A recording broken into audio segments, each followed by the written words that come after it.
Hello students, हम continue कर रहे हैं chemical properties of halogens. Third chemical property हम स्टार्ट कर रहे हैं रिएक्टिविटी टुवर्ड्स हाइड्रोजन।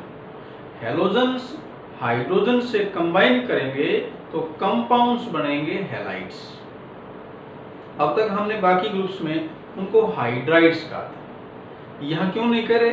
क्योंकि यहाँ सभी हैलोजन की इलेक्ट्रोनेगेटिविटी हाइड्रोजन से ज्यादा है, इसलिए हैलोजन एटम पे नेगेटिव चार्ज आएगा, तो ये क्या कहलाएंगे? Compound hydrogen halides. कौन कौन से हाइड्रोजन हैलाइड्स बनते हैं? F कंबाइन करता है तो HF बनता है, hydrogen fluoride, HCl, HBr, HI, hydrogen chloride, hydrogen bromide, hydrogen iodide. तो हम स्टार्ट कर रहे हैं properties of hydrogen halides. First property है थर्मल स्टेबिलिटी। तीन ग्रुप में ध्यान दें, तीन ग्रुप में जो हाइड्रोजन के टुवर्ड्स रिएक्टिविटी होने से कंपाउंड्स बनते हैं।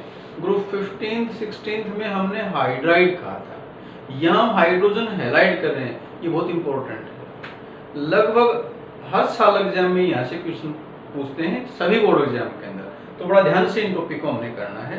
और अगर इन तीनों को इकट्ठा स्टडी करेंगे तो इनमें काफी सिमिलरिटी है, क्योंकि रीजनिंग है वो तीनों ग्रुप के लिए लगभग सेम है। तो फर्स्ट प्रॉपर्टी हमने स्टार्ट की थर्मल स्टेबिलिटी। थर्मल स्टेबिलिटी कहें, सिंपल स्टेबिलिटी कह दे, किसी भी कंपाउंड की डिपेंड करती है बॉन्ड स्ट्रेंथ पे। तो यहाँ बॉन्ड किसके बीच में है? HE, हमने इन एलिमेंट्स को हैलोजेंस को कह दिया। तो HE बॉन्ड स्ट्रेंथ के ये स्टेबिलिटी डायरेक्टली प्रोपोर्शनल है। हम बॉन्ड डिसोसिएशन एंथैल्पी भी कह सकते हैं, क्योंकि जितना स्ट्रॉन्ग बॉन्ड है उतना उसको ब्रेक करने के लिए ज्यादा एनर्जी सप्लाई करनी पड़ेगी, उतनी बॉन्ड डिसोसिएशन एंथैल्पी ज्यादा होगी। तो ये एक ही बात है, बॉन्ड स्ट्रेंथ ज्यादा है मींस बॉन्ड डिसोसिएशन एंथैल्पी ज्यादा है। तो हम दोनों में से कोई यूज कर सकते हैं। अब देखें, ये इन हाइड्रोजन हैलाइड्स का स्टेबिलिटी ऑर्डर है। HF मोस्ट स्टेबल है, HI लिस्ट स्टेबल है, डिक्रीजिंग ऑर्डर है। क्यों ऐसा? डाउन द ग्रुप जाएंगे तो HE बॉन्ड स्ट्रेंथ डिक्रीज हो जाएगी। क्यों? क्योंकि डाउन द ग्रुप जाने से इन एलिमेंट्स का, हैलोजेंस का साइज इंक्रीज हो जाता है। उससे क्या फर्क पड़ेगा? बॉन्ड स्ट्रेंथ कम हो जाएगी, और बॉन्ड स्ट्रेंथ कम होगी तो थर्मल स्टेबिलिटी डिक्रीज हो जाएगी। तो ये इसको हमने इस ऑर्डर को एक्सप्लेन किया, ये इसकी रीजनिंग कह सकते हैं। सेकंड है एसिडिक स्ट्रेंथ, रिड्यूसिंग स्ट्रेंथ। ये दोनों प्रॉपर्टी सेम है, दोनों का सेम रीजन होता है, सेम ऑर्डर होता है। क्या है? HF सबसे वीक एसिड है, सबसे वीक रिड्यूसिंग एजेंट है, HI सबसे स्ट्रॉन्ग। तो ये इन दोनों का इंक्रीजिंग ऑर्डर है। ये तीनों प्रॉपर्टी बॉन्ड स्ट्रेंथ पे डिपेंड करती है। तो यहां भी जो रीजन है वो यही है। क्यों है ऐसा? क्योंकि डाउन द ग्रुप जाएंगे तो HE बॉन्ड स्ट्रेंथ डिक्रीज हो जाएगी, हैलोजन एटम के साइज इंक्रीज होने से। उससे क्या होगा? इस बॉन्ड का जो क्लीवेज है, HE बॉन्ड का क्लीवेज डाउन द ग्रुप जाएंगे तो इजी हो जाएगा। तो सबसे जल्दी हाइड्रोजन या H आयन कौन देगा? HI। इसलिए HI सबसे स्ट्रॉन्ग रिड्यूसिंग एजेंट है। एक्वस सॉल्यूशन में ये H आयन देता है, यानी कि डीप्रोटोनेशन है वो HI में सबसे आसान है। क्यों? क्योंकि HI का बॉन्ड सबसे वीक है। सबसे वीक क्यों है? I का लार्जेस्ट साइज है। और जब ये किसी ऑक्सीडाइजिंग एजेंट से कंबाइन करेगा तो हाइड्रोजन एटम देगा, और सबसे इजीली देगा, वही रीजन क्योंकि HI बॉन्ड सबसे वीक है। तो इन तीनों प्रॉपर्टी को एक्सप्लेन करने के लिए हमने क्या रीजन देना है? Bond strength. और बॉन्ड स्ट्रेंथ किस पे डिपेंड करती है? साइज पे। Small size strong bond, down the group जाते हैं बॉन्ड स्ट्रेंथ डिक्रीज हो जाती है, क्योंकि हैलोजन एटम का साइज इंक्रीज हो जाता है। फोर्थ है फिजिकल स्टेट और फिफ्थ है बॉइलिंग पॉइंट। इन दोनों की सेम रीजनिंग है, ध्यान दें, इन दोनों प्रॉपर्टीज में रीजनिंग सेम है। और यहाँ इनको एक्सप्लेन करने के लिए हमने मोलिक्यूलर इंटरेक्शंस को यूज करना है। मोलिक्यूल्स के बीच में इंटरेक्शन कौन से हैं? HF है, उसमें हाइड्रोजन बॉन्ड है, और बाकी के अंदर डिस्पर्सन फोर्स है। Dispersion force down the group जाते हैं तो स्ट्रॉन्ग हो जाता है, क्योंकि सरफेस एरिया बढ़ जाता है। तो देखें, जो बॉइलिंग पॉइंट का ऑर्डर है वो क्या है? HF का बॉइलिंग पॉइंट हाईएस्ट है, क्योंकि molecules of HF are bound together by strong hydrogen bonds. लेकिन बाकी के केस में डिस्पर्सन फोर्स है, इसका सबसे कम बॉइलिंग पॉइंट है, क्योंकि क्लोरीन का स्मॉलेस्ट साइज है। इन तीनों की बात कर रहा हूं। स्मॉल साइज होने से यहाँ डिस्पर्सन फोर्स सबसे वीक है, इसका साइज सबसे बड़ा है, तो यहाँ डिस्पर्सन फोर्स सबसे स्ट्रॉन्ग है। तो यहाँ से यहाँ जाएंगे तो बॉइलिंग पॉइंट क्यों बढ़ेगा? क्योंकि सरफेस एरिया बढ़ने से डिस्पर्सन फोर्स स्ट्रॉन्ग हो जाएगा। तो इस तरह से हम बॉइलिंग पॉइंट का आंसर दे सकते हैं। क्वेश्चन इसे मान लो इन दो के लिए आ जाए कि HF का बॉइलिंग पॉइंट HCl से ज्यादा क्यों है, तो हमने यही लाइन लिखनी है। क्या? HF के molecule bound together by H bond और HCl में मोलिक्यूल्स आर बाउंड टुगेदर या held together by weak dispersion force. तो ये रीजनिंग है बॉइलिंग पॉइंट की, तीनों ग्रुप में लगभग सेम है। 15 ग्रुप में क्या आई थी? अमोनिया का फास्फिन से बॉइलिंग पॉइंट ज्यादा है। 16th में क्या आई थी? H2O का बॉइलिंग पॉइंट H2O से ज्यादा है। यहाँ कह सकते हैं HF का HCl से ज्यादा है। तीनों केस में सेम रीजन है। सेम क्या? Ammonia, in case of ammonia, water and HF क्या लिखेंगे? Molecules are bound together by stronger hydrogen bond. बाकी तीन केसेस में जैसे PS3 के साथ है, H2S है, HCl है, क्या कहना है? Molecules are bound together by weak dispersion force. तो ध्यान रखिए, फिक्स रीजनिंग, आंसर फिक्स रहेगा। और फिजिकल स्टेट कहें, HF लिक्विड है, बाकी सारे गैसेज हैं, तो भी यही कहना हमने HF लिक्विड क्यों है? यही कहना कि molecules of HF are bound together by strong hydrogen bond. ये गैस क्यों है? Because molecules are bound together by weak dispersion force.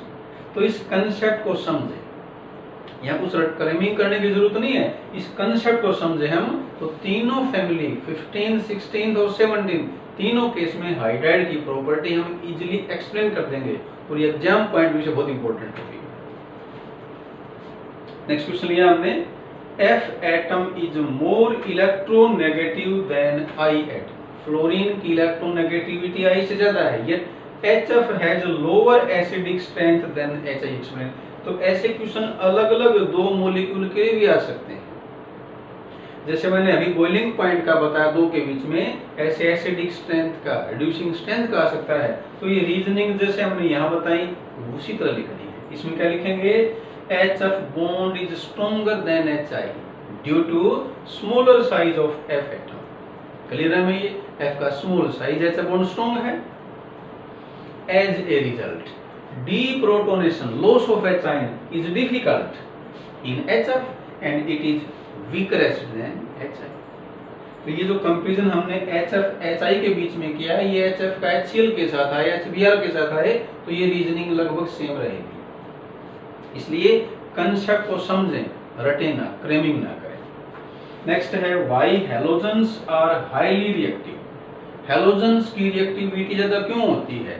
तो उसके देखो मेन रीजन तो है हैलोजन की इलेक्ट्रोनेगेटिविटी ज्यादा है, इसलिए उनकी इलेक्ट्रॉन को एक्सेप्ट करने की टेंडेंसी ज्यादा है। बाकी हम क्या कह सकते हैं? XX अलग अलग हैलोजन के बीच जो बॉन्ड है वो वीक है। सेम हैलोजन भी कह सकते हैं, सेमी कहीं बैठ रही है। तो दो हैलोजन एटम के बीच में वीक बॉन्ड बनता है लोन पेयर की वजह से, तो इनकी बॉन्ड डिसोसिएशन एंथैल्पी कम होती है। दूसरा, इलेक्ट्रोनेगेटिविटी ज्यादा है, और तीसरा, large negative electron gain enthalpy है। तो इन तीन बेसिस पे हम क्या कह सकते हैं कि हैलोजेंस हैं वो हाईली रिएक्टिव है। आगे स्टार्ट कर रहे हैं, अनोमलस बिहेवियर ऑफ फ्लोरीन। अब तक हमने ये पढ़ लिया है कि नाइट्रोजन ऑक्सीजन का बिहेवियर भी बाकी मेंबर से डिफरेंट है।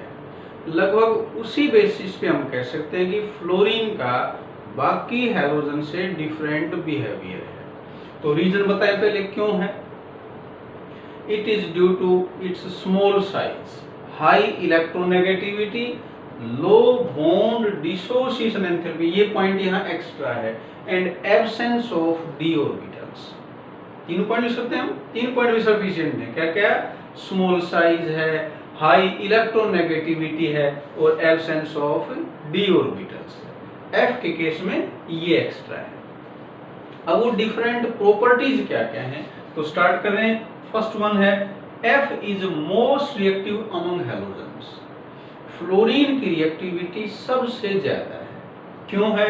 क्योंकि अभी बताया हमने इलेक्ट्रोनेगेटिविटी हाईएस्ट है, इसका बॉन्ड है वो वीकेस्ट है, हालांकि आई से छोड़ दे बाकी सबसे वीकेस्ट ही है। और दूसरा इसी बेसिस पे हम क्या बोलते हैं? Super halogen. फ्लोरीन क्योंकि मोस्ट रिएक्टिव, इसलिए क्या बोलते हैं इसको? Super halogen. नेक्स्ट है it shows only -1 oxidation state. यहां थोड़ा ध्यान दें, कई बुक्स में यहां ये भी बता रखा है कि ऑक्सो एसिड को छोड़ के ऑक्सो एसिड में F की +1 स्टेट बता रखी है। लेकिन एनसीईआरटी बुक की हम बात करें या बोर्ड एग्जाम के क्वेश्चन की बात करें तो ये पूछा गया है कि फ्लोरीन ओनली -1 ऑक्सीडेशन स्टेट ही क्यों शो करता है, तो उसके लिए हम क्या कहेंगे? क्योंकि ये मोस्ट इलेक्ट्रोनेगेटिव एटम है। बाकी हैलोजेंस क्या शो करते हैं? Higher state +3, +5, +7। इसमें ये भी मेंशन कर सकते हैं कि फ्लोरीन के लिए हायर स्टेट -3, -5 क्यों नहीं होती, तो क्योंकि फ्लोरीन के पास वैकेंट डी ऑर्बिटल नहीं है, इसलिए वो अपनी स्टेट को, कोवेलेंस को इंक्रीज नहीं कर सकता। Only F can form hydrogen bond. बाकी हैलोजेंस जैसे क्लोरीन है, EH बॉन्ड फॉर्म नहीं करता क्योंकि बिगर साइज। हाइड्रोजन का जो हैलाइड है फ्लोरीन के साथ HF लिक्विड है, बाकी सारे हाइड्रोजन हैलाइड गैसेज हैं। F है उसमें एक ही ऑक्सो एसिड बनता है और इसका कारण है वैकेंट D का नहीं होना, और बाकी हैलोजेंस में एक से ज्यादा ऑक्सो एसिड बनते हैं। F है ये स्ट्रॉन्गेस्ट ऑक्सीडाइजिंग एजेंट है। F कैन नॉट एक्सपेंड कर दें its covalence due to absence of D orbital. F में एक से ज्यादा बॉन्ड फॉर्म नहीं होते क्योंकि वो अपनी कोवेलेंस को एक्सटेंड नहीं कर सकता।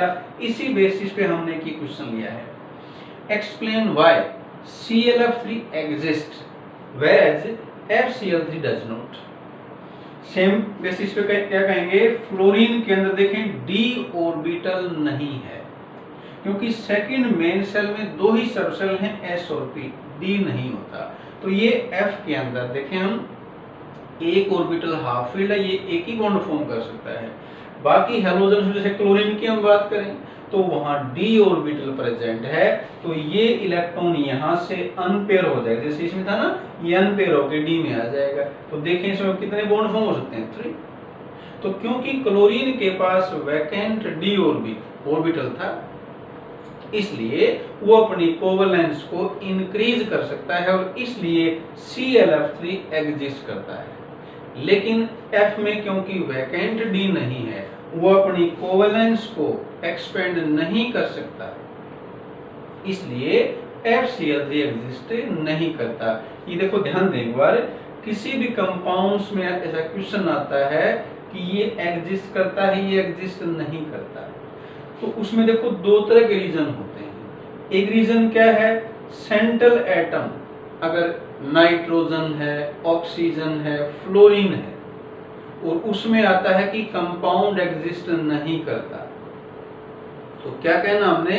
Due to absence of D orbital NO and F can not expand their covalence. जैसे क्वेश्चन आए कि PCl5 एग्जिस्ट करता है, NCl5 नहीं बनता, ये सारे एक जैसे क्वेश्चन हैं। SF6 बनता है, OF6 नहीं बनता। तो ध्यान दें, जहां सेंट्रल एटम NOF है, जैसे यहाँ सेंट्रल एटम F था, तो उन सभी केस में क्या लिखना है कि इनके पास वैकेंट D ऑर्बिटल नहीं है, इसलिए अपनी कोवेलेंस को एक्सपेंड नहीं कर सकते। और बाकी केस में हाँ दूसरी तरह से कैसे आ सकता है क्वेश्चन, जैसे एग्जांपल लें हम, SF6 एग्जिस्ट करता है, SL6 एग्जिस्ट नहीं करता, सेंट्रल एटम सेम हो, तो फिर क्या कहेंगे, ये क्यों नहीं बनता। हमने कहना है कि जो सराउंडिंग एटम है इनका बिगर साइज है, और ये bigger size atom central atom जो भी है उसके सराउंडिंग में अकोमोडेट नहीं हो सकते। तो कंपाउंड की एग्जिस्टेंस और नॉन एग्जिस्टेंस के लगभग आंसर दो ही होते हैं। सेंट्रल एटम सेम है तो सराउंडिंग एटम के साइज के अकॉर्डिंग कहना है, और सेंट्रल एटम डिफरेंट है तो मेनली क्या मिलेगा, जो कंपाउंड एग्जिस्ट नहीं करते उसके सेंटर में या तो N होगा, O होगा या F होगा, और सबका ऐसा ही आंसर लिखना है। तो ये हमने कंप्लीट की केमिकल प्रॉपर्टीज ऑफ हैलोजेंस। इस वीडियो में इतना ही करते हैं। Thank you.